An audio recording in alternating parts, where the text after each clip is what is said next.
Indecision has a hidden cost. Right now, as you're watching this, there's probably one decision you've been avoiding that's literally draining your brain's ability to make every other choice today. Each minute you spend in indecision not only delays progress, it accelerates the neurochemical processes that reduce your capacity for all other decisions in a given day. You aren't just avoiding a decision, you're depleting the resources your brain needs to make choices. Your brain's decision making is like a river. Decisions happen in the main control dam, the prefrontal cortex. Prolonged indecision causes debris, glutamate, to pile up behind the dam, water levels, dopamine to drop downstream, and sediment, adenosine and metabolites, to clog the channels. The river authority, your brain's regulatory system, eventually reduces flow to prevent the entire system from flooding. This is your brain entering conservation mode in response to stress. So, you could be draining your decision-making resources faster than you think, leading to the point where you're biologically unable to make a good decision. The solution? Stop wasting the brain's resources on inefficient decision practices and start using the brain's natural decision architecture. By using methods like the ones that follow, you can go from being flooded by the river to becoming the architect of the entire system. Chapter 1. Gather the evidence of your ideal design. Many people make decisions using someone else's value system. Here's the thing. You can use perfect logic, but still end up dissatisfied if you're aiming for the wrong things. So how do we get crystal clear on what is truly important to you? You quit speculating and begin to examine the times when you felt the most fulfilled. Your past experiences contain what psychologist Abraham Maslow called peak experiences, moments of profound joy, meaning, and even, yes, I'm going to say it, transcendence. Research confirms these are essential for self-actualization, allowing you to realize your full potential. They're not just good memories, they're events that hold within them transformative insights. We're going to use these moments as objective data points to reverse engineer your personal code and to turn you into a master decision maker. So the first thing we need to do is identify a few of those moments. To identify your peak moments, write down 3 times when you felt the most fully alive, deeply connected to what you were doing, when time didn't matter, moments when you felt the most like you. Trust your instincts. Go with what feels right to you. These aren't just good memories. They're evidence of when you were operating most authentically. Our decisions are filled with noise, other people's plans and expectations. Our peak moments are the clearest and most objective information we have about our core selves functioning at their highest capacity. By isolating them, you eliminate dependence on theory or opinion. You've collected the raw empirical evidence of your ideal design, and you have exactly what you need to take the next step. Chapter 2. Find your core principles. Your peak moments weren't random. They were you following a hidden code you might not even have known you had. This next step identifies that code, your core principles. First, you need to be mindful to avoid the aspiration trap. Many people choose principles based on who they wish they were, not who they actually are. This creates constant conflict between what you say you value and what actually energizes you. You end up pursuing goals that look impressive but feel hollow, making decisions that leave you exhausted. The solution? The Peak Principles Method. Look at each of your 3 peak experiences. What core principles were you embodying? Identify your top 5 principles, the ones that show up the most consistently. Options could include connection, curiosity, truth, mastery, freedom, contribution, and many others. Imagine this as an example of a peak moment. Teaching your nephew to ride a bike. What drove you?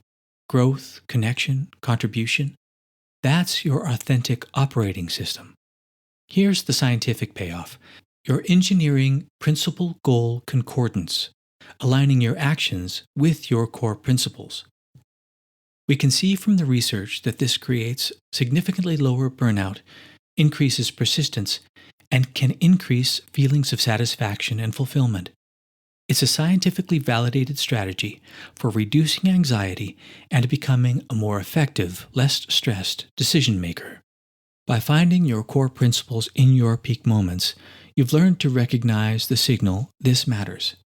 And now you can use your identified core principles as a personal decision filter. When stuck, you can ask, what action would honor my core principles? This transforms decision making from an internal conflict to an authentic expression of who you are. Chapter 3. When your values collide. You've identified your core principles, but what happens when they fight each other? Your principle of growth says take the risky startup job. Your principle of security says stay with the company. Your principle of freedom wants you to start your own channel. Now what? This is where many people get stuck in decision standstill again, weighing principles against each other endlessly. But there's a much simpler solution. Prioritize your principles. Take your 5 core principles and rank them in order of importance to you. When there is a conflict, the higher ranked principle wins. This isn't about finding perfect balance. It's about making clear choices based on what matters most to you. When your values collide, don't create more complexity. Use the hierarchy you've already established. Both the order of your core principles and even the core principles themselves can change as you grow. Being open to this change can ensure your decisions stay on the right side of who you are. Chapter 4. The Decider's Mindset. When to limit options and when not to. Let's start with what I call the Lucas Iyengar paradox. On the one hand, Dr. Sheena Iyengar's landmark study found that too many options don't get you better decisions. Why? Your brain's decision and conflict monitor, the ACC, short circuits under overload. The research shows the sweet spot is between 3 to 6 options, and that overchoice doesn't just slow decisions, it can prevent action entirely. You end up stuck or making random choices just to escape the mental pressure. On the other hand, when Bach and Shakespeare were creating their greatest masterpieces, they were also creating their greatest volume of work. When George Lucas needed new ship designs for Star Wars, he routinely looked through dozens of options from his design teams. Creative geniuses understand that innovation requires generating a lot of ideas first. Underchoice is when not enough options have been generated to reach a positive, innovative outcome. So which is it? Is more better or is less better? The answer lies in recognizing that not all choice situations are the same. There are 2 fundamentally different types of decisions you face: selection decisions and creation decisions. Selection decisions are your daily life choices. They're the "what should I choose" decisions. Which restaurant? Which job? Your goal is to pick the best option efficiently from what's available. Creation decisions have a different function. They are the "what's possible" decisions. They're innovation moments, designing something new, solving complex problems. Creative work. Your goal is to generate breakthrough ideas by exploring the widest range of possibilities. Selection decisions are like buying a car. You compare available models and pick one. Creation decisions are like designing a car. You sketch hundreds of concepts before building the prototype. Here's the key takeaway. For selection decisions, use these 2 steps. Step 1. Limit your options. Before analyzing anything, cut your choices down to 3 to 5 options maximum. Ask yourself which options actually deserve my mental energy. Step 2. Time box your analysis. Give yourself 25 minutes to research or review each option, then stop. Endless research doesn't improve decisions. It depletes the cognitive resources you need to actually choose. For creation decisions, flip the process.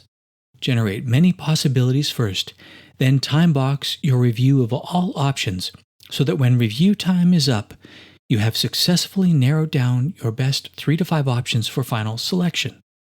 Think of a current decision. Ask, is this a selection or creation decision? Your answer dictates your next move.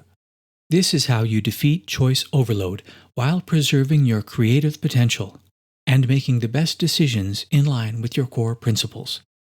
Chapter 5: The Somatic Scan: How to Read Your Body's Data.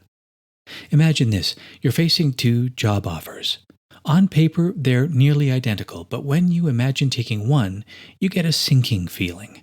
When you imagine the other, you feel expansive. That's not anxiety, that's data. Here's the trouble. We've been taught that feelings in our bodies can distract us from good decision making, but your body is actually doing advanced pattern recognition that your conscious mind can't match. Ignoring this means ignoring your most sophisticated data processor. Your gut feelings are what neuroscientist Antonio Damasio calls somatic markers. These are biological signals that guide you based on patterns your brain has learned. They're constantly sending you subtle move toward this or move away from that signals. Your gut contains hundreds of millions of neurons, produces many neurotransmitters, including most of your body's serotonin, and your gut communicates directly with your brain through the vagus nerve. When you get that rising or sinking feeling when you face a choice, it's often a real physical signal that provides data your conscious mind hasn't processed yet. Here's the trouble. Many of us were never taught how to read these signals. We're walking around with a sophisticated system that we don't quite know how to use. The solution? The somatic scan. Step 1. Take a moment of quiet.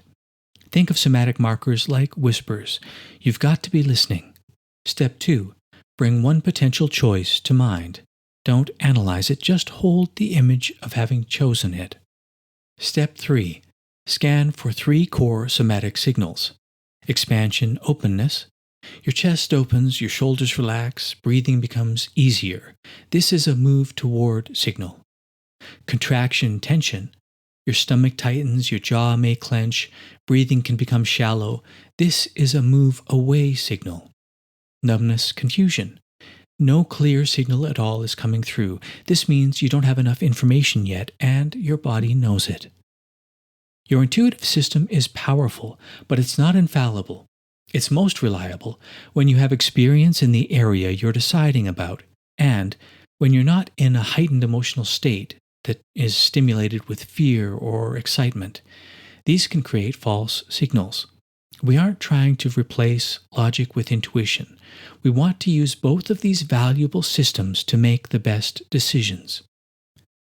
You now have a practical method for accessing somatic information that research shows can inform and improve decision-making. Instead of relying solely on analytical thinking, you can integrate your body signals as an additional source of data.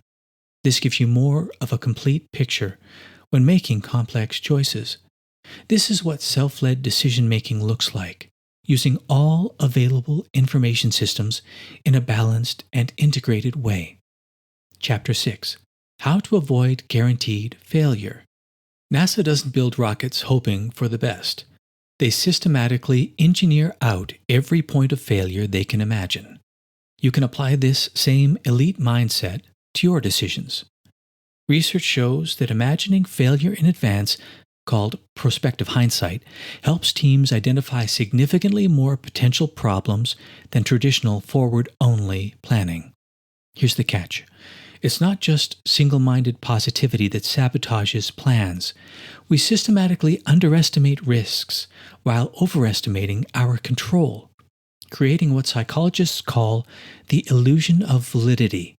We become increasingly confident in plans that are actually becoming more fragile. The solution is adapted from NASA's approach to mission-critical systems. I call it the failure deconstruction method. Step 1. Briefly imagine failure. Imagine it's 6 months from now and your plan has already failed. Step 2. Document the causes. Ask yourself, how did this failure happen? List every plausible cause. Step 3. Rate each cause. How badly would this cause damage my plan? High, could destroy or seriously derail the goal. Medium, significant setback but recoverable. Low, a minor inconvenience. Now focus on high-severity items. Step 4. Create protections. For each high-severity vulnerability, design one protection. These can include plan revision, change the plan and get rid of the risk, prevention measures, create a process to prevent the failure, contingency planning, plan a response to manage the damage if the failure occurs. Plan revision is best because it removes the problem entirely. Prevention measures reduce probability. Contingency plans manage consequences when prevention isn't possible. You've shifted from hoping circumstances cooperate to engineering systems that maintain your control regardless of external forces, or at least as best you can control them. In engineering parlance, you're no longer outcome dependent, you're process confident. This is self-leadership in action, the conscious design of your own success probability. Chapter 7. Your Decision's Future. See 3 moves ahead. Many people make decisions based on what feels good in the moment, unaware of the chain reaction they're about to set off. There's a strategic method that reveals the hidden costs and benefits of every choice by looking 3 moves ahead. It's an example of second-order thinking.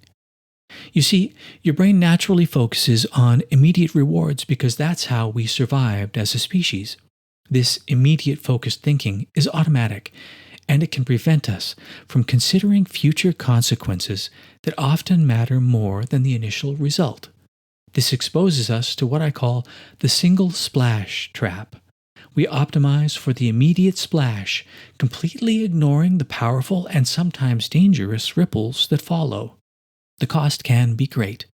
You optimize for immediate gains while unknowingly sabotaging your long-term success. You win battles, but lose wars. The solution? The 3 ripples method. For every significant decision, ask, and then what happens, exactly 3 times. For example, if you're considering taking on extra work, ripple 1, I earn more money. Ripple 2, I have less time for family and sleep. Ripple 3, my relationships suffer and my performance declines from exhaustion. We can see from the research that this type of second-order thinking leads to more effective decision-making. It promotes deeper analysis and reduces errors, especially in complex environments. This approach helps to minimize both costs and risks by revealing the broader consequences many people miss. Considering the 3 ripples of a decision can give you a strategic advantage. You're not just making decisions, you're architecting outcomes. This isn't just better planning. It's strategic foresight that puts you 3 moves ahead. Chapter 8. Test before you leap. How to make big decisions small. We've all faced it. A decision you avoid because it feels too big, too risky. It may even feel too permanent. Just the thought of it can leave you feeling stuck. You may even welcome overanalyzing the problem as long as you don't have to make a decision. What if, just what if, you stop trying to make a permanent, life-changing choice and instead design a data-gathering experiment? The power of this reframe is confirmed by research on experiential learning. It shows the decision accuracy is highest when you stop just analyzing and start gathering real-world data from small, low-stakes tests. It can be easy to fall into the desk chair prediction trap. We think we have to predict the perfect outcome from our desk chair. Doing so is, of course, highly improbable and can lead to decision standstill. Research on decision avoidance shows we freeze when mental effort is too high and we fear the regret of making the wrong, permanent choice. Here's the best way out of that trap. It's a safe, structured way to test your decisions in the real world. I call it the Safe Experiment Solution. Step 1. Design your safe experiment. Design the smallest, fastest, and cheapest test possible for the top choice among your decisions. Step 2. Set your test timeline. Commit to a specific, limited time frame for the test. 2 to 4 weeks is ideal. This is a form of pre-commitment, a proven strategy to reduce the mental drain of deliberation. You aren't deciding forever. You're deciding for the length of the test. Step 3. Schedule evaluation. Schedule a specific time to evaluate the data from your test. What did you learn? Step 4. Plan a clear exit. Know exactly how you will conclude the experiment. This lowers the stakes and makes it safer to act. This framework can transform your approach. You stop being a predictor trying to forecast your future from the desk chair based on assumptions and analysis, and you become an experimenter in your own life, gathering real-world evidence, testing your hypotheses, and building your future based on data, not hope and not fear. You haven't just made a decision, you've built a more reliable system for choosing. Chapter 9. The ACE Action Framework. You've got the tools to make better decisions, but here's the question that stops many people cold. Okay, but what do I actually do first? There's a simple 4-letter filter that cuts through the noise and points you toward the exact right next step. The path out of being stuck isn't saving energy for some giant leap. It's reclaiming the small, meaningful actions that actually create the energy you need to move forward. Your brain craves progress, but it needs the right kind of progress. Here's the trouble. Many people, after they make a decision, either pick the first action that comes to mind or they get overwhelmed by all possible steps and do nothing. Both approaches sabotage momentum before you even begin. The solution is the ACE Action Framework. An ACE action is one that's aligned, it fits with who you are and where you're headed, it's clear, it feels clear enough to act on, it's energizing, it leaves you invigorated and not depleted, and it's doable right now. You can take action immediately, without elaborate setup or waiting for the right time. This framework naturally guides your thinking. It filters out the shoulds, eliminates vagueness, protects your future momentum, and blocks procrastination. It isn't just a helpful acronym, it's based on decades of motivation research. The most effective way to break through decision standstill isn't by waiting for motivation, but by taking small, immediate, principle-aligned actions. According to self-determination theory, sustainable motivation requires 3 things: feeling autonomous, competent, and connected to your principles. An ACE action hits all 3. You choose it for yourself, autonomy. It's clear and doable, competence, and it's aligned with who you are, principles. This is why ACE actions feel energizing. They aren't just actions, they're motivation amplifiers. They're the starting point for real momentum. Chapter 10. Self-led decisions. Many people live their entire lives as passengers in their own decision-making process. They're reacting instead of designing. They're hoping instead of leading the process. Every technique you've just seen isn't just about making better decisions. It's about something far more profound. You're taking conscious control over the very architecture of how your brain processes choices. All of these methods can create a compounding effect.